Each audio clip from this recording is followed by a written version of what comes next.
Welcome viewers, this STN Media, the people's voice. This evening we have Mr. Bisai in our studio. So Mr. Bisai, welcome. Asante sana.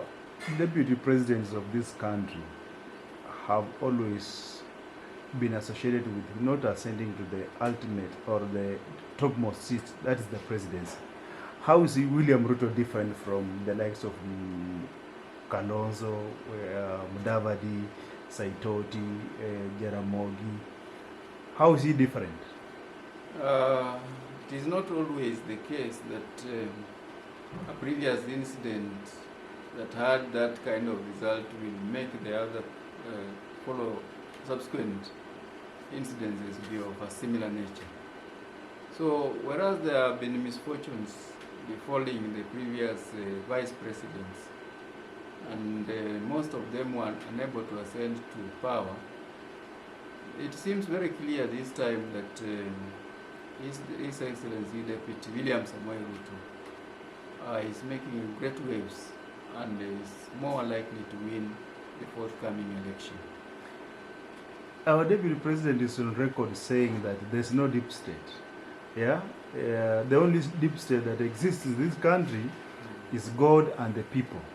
Now, assuming that what he believes in what he said, why is he afraid going ahead to pinpoint some cabinet secretaries that should not participate in the electoral process in this country? It is a global democratic practice that every electioneering process must be seen to be free, fair, and well above manipulation. So when you see active state players involved and are taking a partisan position in an electioneering process, then it always becomes a cause for worry. That does not mean that our Honorable Deputy President is worried about what they are going to do. He is outrightly on a path to victory. These people are the same guys who are planning for the 2017 elections, and our Deputy President clearly told Kenyans and the opposition to leave these people to do their work.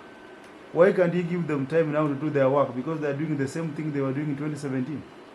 If we are talking about cabinet secretaries, these are not people to be involved in the electoral processes. They are rightly state machinery because they provide security and other important requirements that support the electoral processes. But the management of the electoral processes in every democratic society are responsibilities of the electoral management body, which is the IEBC. So long as they are not in IEBC, there shouldn't be reason to worry. Do you think that the forthcoming election will be free and fair? The forthcoming elections will be whatever they will be, but the result is that Honorable Deputy President will emerge the winner, whichever the case. Thank you, Mr. Bisai. Thank you, our viewers. Stay tuned for the next segment.